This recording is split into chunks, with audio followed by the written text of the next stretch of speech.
السلام علیکم و رحمت الله و برکاته. دوستان عزیز، شاگردان نهایت عالی قدر، افغانان معزز و دوست داشتنی من، خوش آمدین به لکچر امروز. لکچر 20 بخش فصل انکسار نور است و امروز انشالله ما راجع به تلسکوپ بحث میکنیم. بر صورت یک جای آرام را پیدا بکنین، عنوان بگیرین تلسکوپ. زمانی که بالای وسایل نوری ما بحث میکردیم، گفتیم وسایل نوری بر دو مبحث استفاده میشه. یک به خاطر مگنیفیکیشن، دوم به خاطر ریزولوشن. یادتان باشه تلسکوپ از جمله وسایلی است که ما ایره برای ریزولوشن استفاده میکنیم. این تصویر را بزرگ نمیسازه، بلکه در حقیقت تصویر را برای ما یک کمک شفاف میسازه. یعنی به این معنا میته که اگر ما در این مگنیفیکیشن پیدا میکنیم، مگنیفیکیشن در این چی معنا؟ گویا ای که فرض مثال مگنیفیکیشن، فرض مثال تصور بکنید 200 است. این به این معنا نمیده که تصویر 200 مرتبه نسبت به اصل جسم بزرگ شده، بلکه مفهوم مگنیفیکیشن در اینجا اینطور معنا میده که تصویر 200 مرتبه نسبت به چشم که ما رسایی میکنیم، نسبت به زاویه چشم او نزدیکتر شده. یعنی به این معناست مگنیفیکیشن در این امو رابطه بیتای بر الفا هست. بیتا عبارت از زاویه است که توسط تصویر گرفته شده. یعنی چشم تصویر را که به کدام زاویه‌ای که میبینه او عبارت از بیتاست. الفا عبارت از زاویه‌ای است که جسم توسط چشم گرفته شده. جسم توسط چشم گرفته شده. یعنی به این معنا میده وقتی که ما فرض مثال تصور بکنین اینی شد چشم، اینی است فرض مثال تصور بکنین جسم، بناهن امی جسم کدام زاویه‌ای را که میسازه عبارت از الفاست. وقتی که امی جسم میارم در اینی قسمت، اینال کدام زاویه‌ای را که میسازه ای بیتاست. در اینجا گویا ای که فرض مثال من میگم که مگنیفیکیشن 200 است. امی چی مفهوم داره؟ مفهوم از این نیست که تصویر 200 مرتبه بزرگ شده، بلکه مفهومی از این اگر میکروسکوپ می بود میگفتیم 200 مرتبه بزرگ شده. اما اگر تلسکوپ است معناش این است که جسم 200 مرتبه نزدیک شده. یعنی به این معنا میته زاویه‌ای را که چشم میدید 1 درجه، این جسم 200 مرتبه جا نزدیک آمده و حال به زاویه 200 درجه او جسم مشاهده میکنه. فکر کنم هدف گرفتید.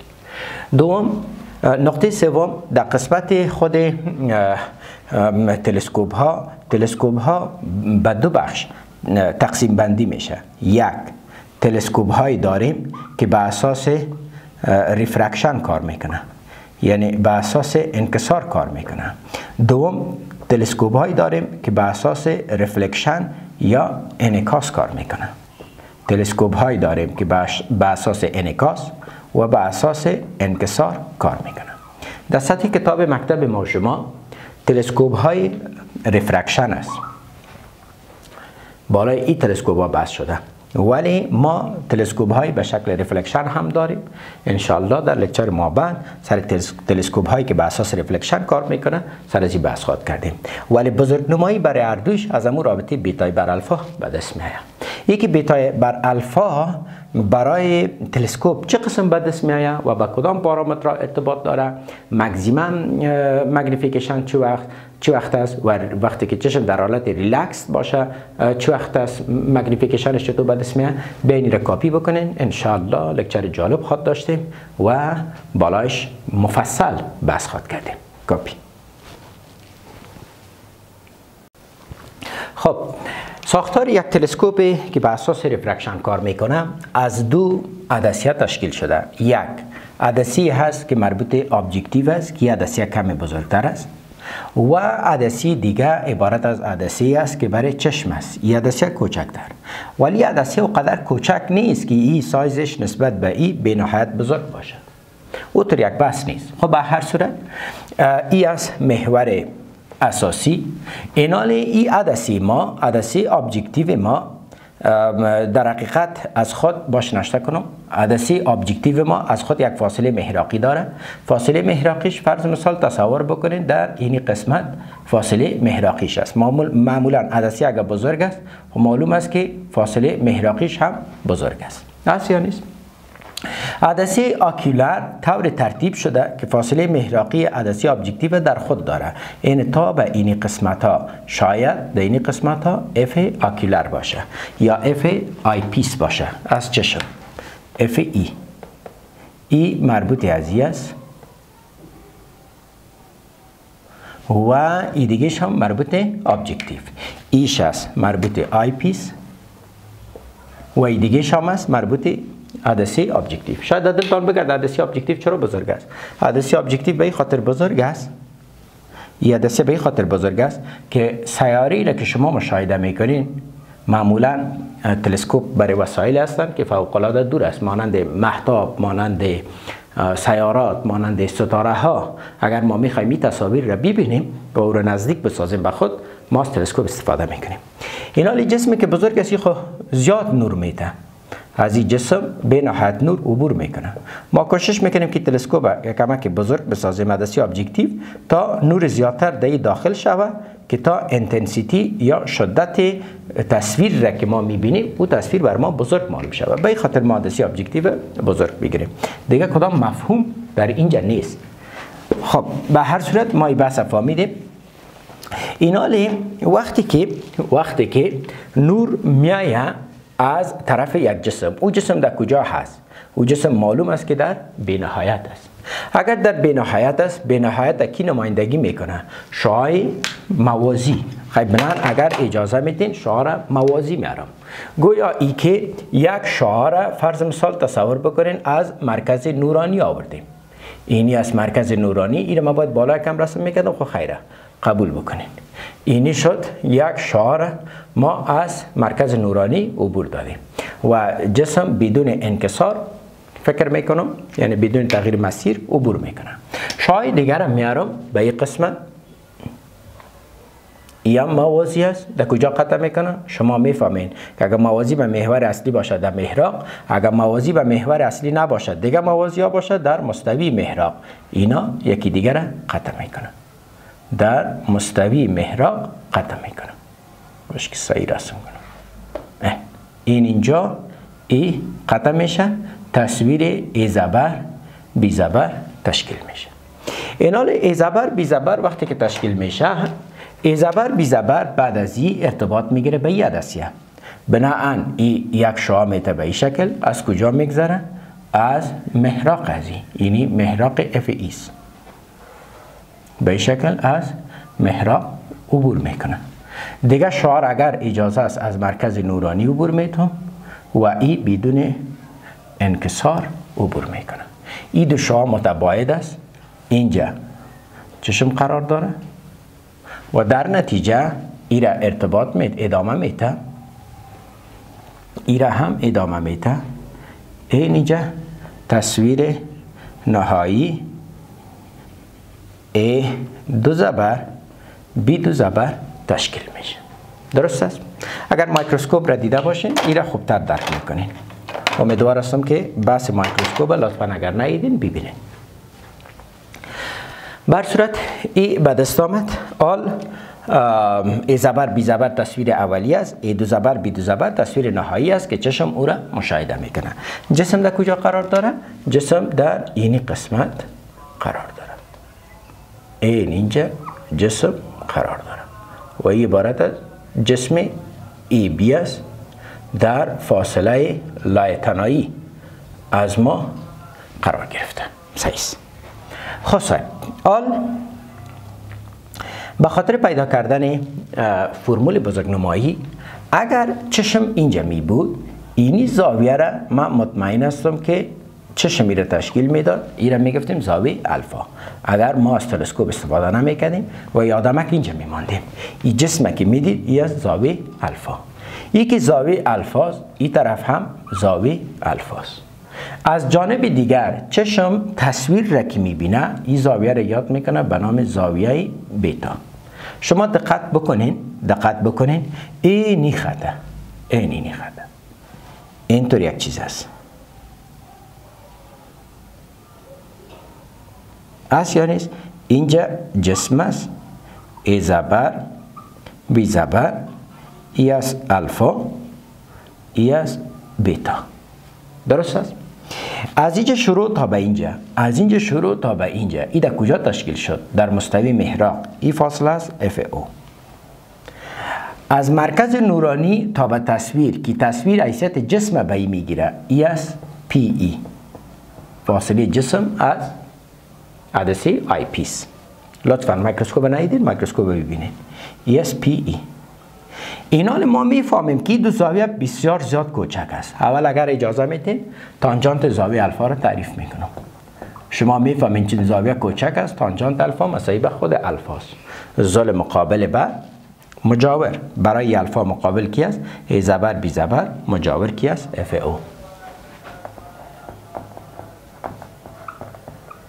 صحیح است؟ همچنان اینجا را میخوایم تعریف بکنیم. تانجانت زاویه بیتا، چون زاویه بسیار کوچک است، این شد بیتا. یعنی به این معنا میته اینی جسمی را که شما میبینید خود در بینهایت است که در بینهایت است، زاویه فوق العاده کوچک. این زاویه فوق العاده کوچک. این تصویر چندان بزرگ نیست، بسیار زیاد یک تصویر که کوچک است، اما نسبت به این که به اصل چشم میدیدین این تصویر کمی بزرگ معلوم میشه. خیلی بنان زل چی است؟ مقابل به مجاور. برای بیتا مقابل است ای زبر بی زبر، مجاور است PE. هست یا نیست؟ اینال فرمول بزرگنمایی چی است؟ مگنیفیکیشن مساوی است بیتا بر الفا. به جای بیتا و الفا قیمت ها را وضع میکنم. از اینجا مگنیفیکیشن مساوی است به، نمیفهم در کجا وضع کنم، بین همون طرف. مگنیفیکیشن مساوی است به جای بیتا ای زبر بی زبر بر PE، به جای الفا ای زبر بی زبر بر FO. FO است نه؟ ای زبر بی زبر خلاص. مگنیفیکیشن مساوی است FO میره به صورت بر PE. این بود فرمول مگنیفیکیشن برای کی؟ برای تلسکوپ. ما میتونیم از فرمول FO بر PE به دست بیاریم.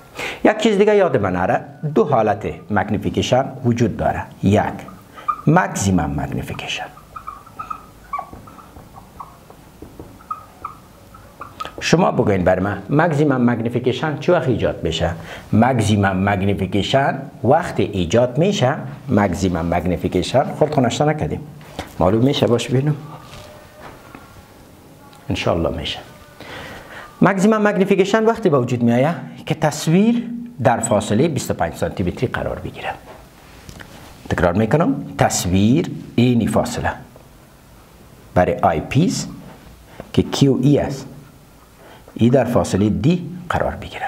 چون نور به او شکل حرکت میکنه، این طرف فاصله منفی است. یعنی ماکسیمم مگنیفیکیشن اگر میخواین به دست بیارین، پی تان فاصله جسم از عدسیه منفی PE است. Q تان این طرف است منفی D و F تان فاصله محراقی خب برای عدسیه تعیین کرده رایستی میشه مثبت FE است. هست یعنی سکنه سریع عدسیه گپ میزنیم. چه وقت بیشترین مگنیفیکیشن است؟ وقتی که جسم در کدام فاصله قرار بگیره؟ در فاصله D. این D این طرف است منفی. چرا این طرف منفی گرفتی؟ به خاطر که نور به او شکل روان است. فاصله که به دست راست مثبت است، این فاصله منفی دی.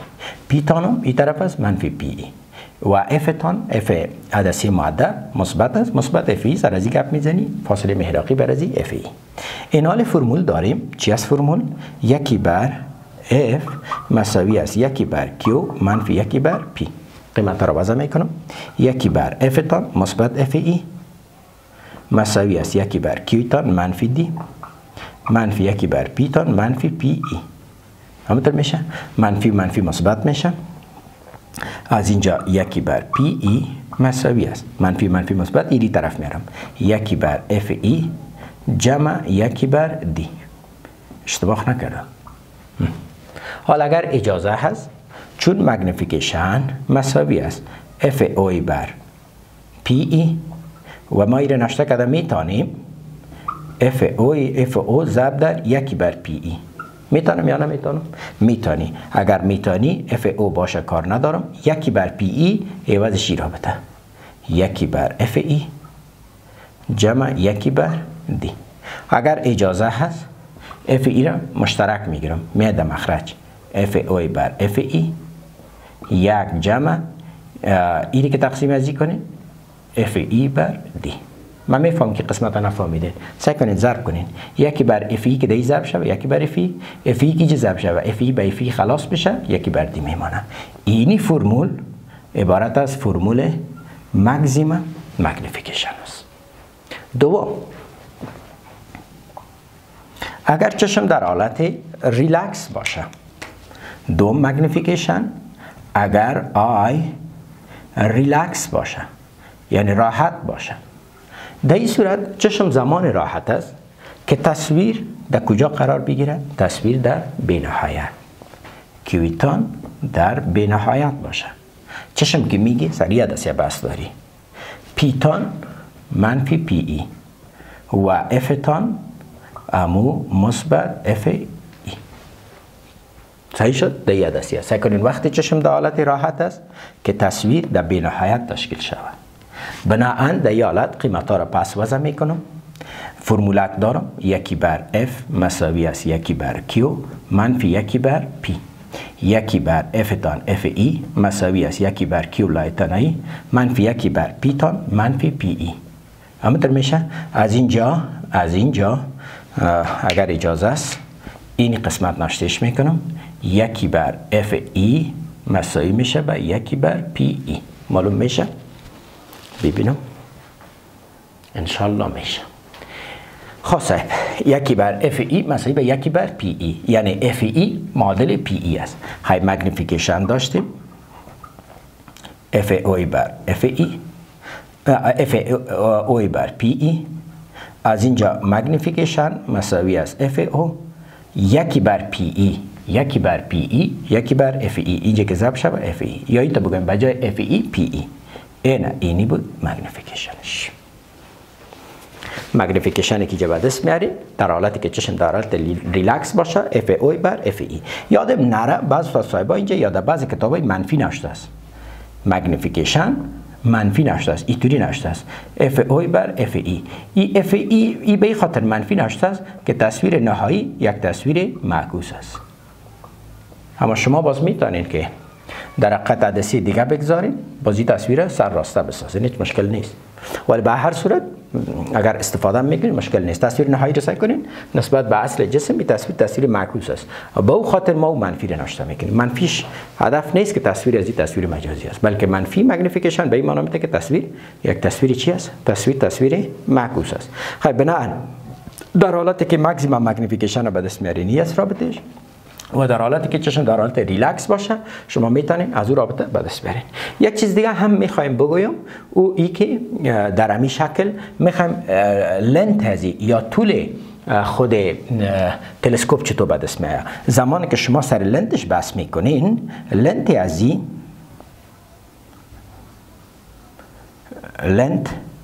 سر طول ازی بس میکنین، طول ازی رو سعی کنین این از اینجا شروع تا اینجا است. صحیح است؟ یعنی از چی تشکیل شده؟ یکی از این فاصله جمع این فاصله. خیلی لنت مساوی است این از شروع تا به اینجا، از اینجا شروع تا به اینجا چی است؟ اینی فاصله. اینی فاصله عبارت از اف او نیست، این از شروع تا اینجا است اف او جمع اینی فاصله و این فاصله چی است؟ پی ای. و در حالتی که آی ریلکس باشه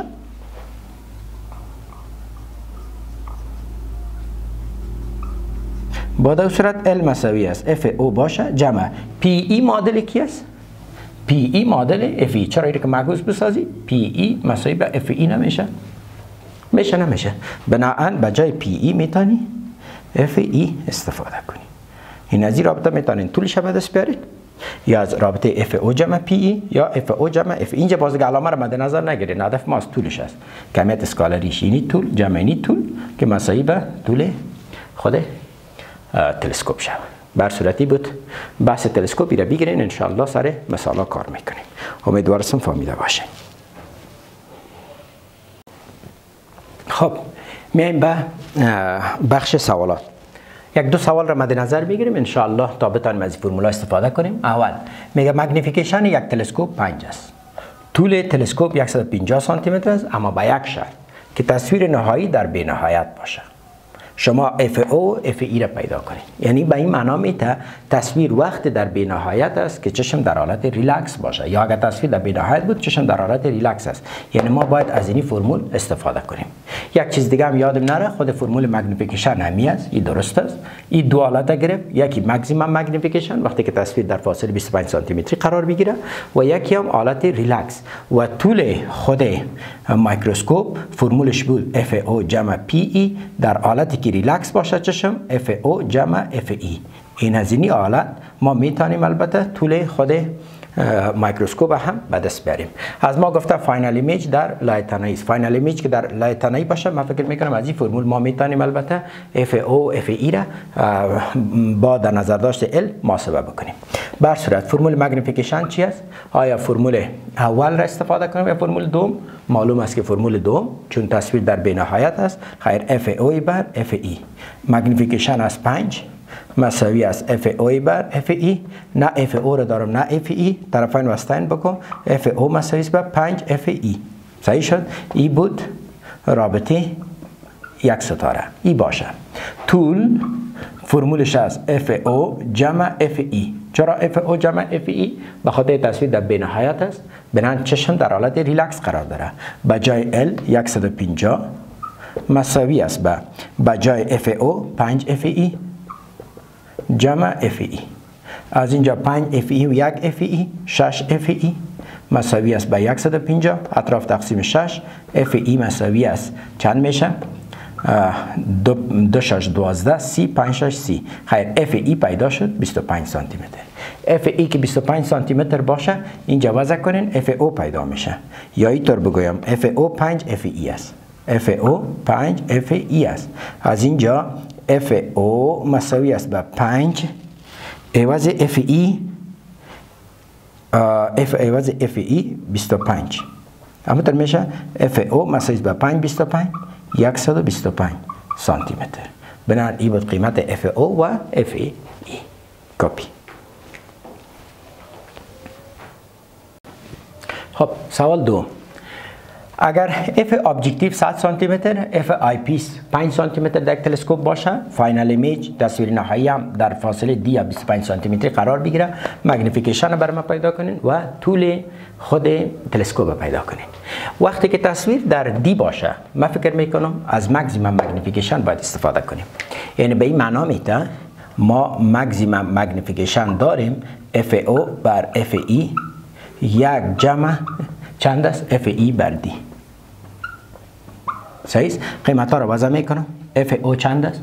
100 FE 5 یک جمع FE 5 و FO 100. قبول داریم؟ اگه ساده می سازم مگنیفیکیشن مساوی است 100 بر 5 باشه ضرب در 1 ضرب 100 100 100 105 بر 100. 100 به 100 خلاص. اینجا 155 2 5 10 155. خیلی مگنیفیکیشن پیدا شد 21. این بود مگنیفیکیشنش. اگر مگنیفیکیشن یافتی حال طول را پیدا کن. این کدام حالت است؟ آیا چشم در حالت ریلکس قرار داره راحت است و یا ای که در حالتی است که چشم زیر فشار است؟ زیر فشار است. بنابراین از این فرمول باید به دست بیایم. خیر اگر تو طول را پیدا میکنی طول است FO جمع PE. FO را خود داری 100 اما PE را نداری. PE چی مانا؟ فاصله جسم از آی پیس. خیر میریم ما در قسمت آی لنز. در قسمت آی لنز شما میفهمید که عدسیه اینطور از دو معذرت میخوایم میکروسکوپ ما از دو عدسیه تشکیل شده بود. اینی آی پیسش بود. جسم تصویرش در این قسمت ها قرار میگیره. ای اس پی ای و تصویری از این در این طرف ها میآید که ای دو زبر بی دو زبر است، ای زبر بی زبر است و اینی فاصله کیوس کیوتام کیو ای است از چشم و این قیمتش دی 25 است. از این افش هم داری، فقط پیش پیدا کن. من تکرار میکنم، پیش منفی پی ای این طرف است، کیوش کیو ای یا دی یا منفی دی یا منفی 25 و اف آی پیس ما اف آی پیس است، علامش مثبت اف آی پیس قیمتش 5 است. هست یا نیست؟ پیش این طرف قرار داره، نور اون طرف میره، منفی پی ای و کیوش چند است؟ این طرف است، منفی دی منفی 25 این قیمت داده و اف شما عدسه مؤدب است یا اون طرف قرار میگیره، مثبت 5 سانتی متر. فرمول داریم. چی از فرمول خود عدسیه؟ یکی بر اف مساوی است یکی بر کیو منفی یکی بر پی. یکی بر افش اف ای مساوی است یکی بر کیوش منفی 25 منفی یکی بر پیش منفی پی ای و اف ای را قیمتش دارم. چند است اف ای؟ 5. وضع میکنم، یکی بر 25 ایسو میارم، یکی بر 5 جمع یکی بر 25 مساوی است منفی منفی مثبت یکی بر پی ای. از اینجا بین از اینا مخرج مشترک میگیرم. صحیح است؟ مخرج مشترک یکی بر پی ای مساوی است 25 تقسیم 5 این میشه 5 25 تقسیم از این میشه 1 یکی بر پی ای مساوی است 5 1 6 بر 25 اطراف معکوس 25 بر 6 اختصار بکن 1 6 4 6 24 اشاری وجود 10 میمانه 1 6 6 36 تقریبا 4.16. خدا کنه اشتباه نکرده باشم. 4 6 24 10 میمانه 1 6 40 6 36 صحیح یا تقریبا 7 6 42 تقریبا 7 میتونی 7 هم بگیری، مشکل نیست. تقریبا 7. از اینجا فرمول طول عدسیه چی بود؟ L مساوی است به FO جمع PE. قیمت ها رو وضع میکنم. L مساوی است FO چند آمد؟ 100 جمع PE هم تقریبا 4.17. از اینجا L مساوی است این میشه 104.17 واحدش هم سانتی متر. مطمئن هستم هدف گرفتیم. بر صورت این بود بحث امروز. انشاءالله یک لکچر دیگه از فیزیک نور مانده و او هم بخش تلسکوپ هایی که بر اساس رفلکشن کار میکنن یا بر اساس انعکاس کار میکنن، اگرچه به سطح مکتب ما نیست و انشاءالله بالا از او هم بحث خود کردیم. بالله پاک مسپارم میتونه هر جایی که هستین خوش و خرم باشین. خدا حافظ.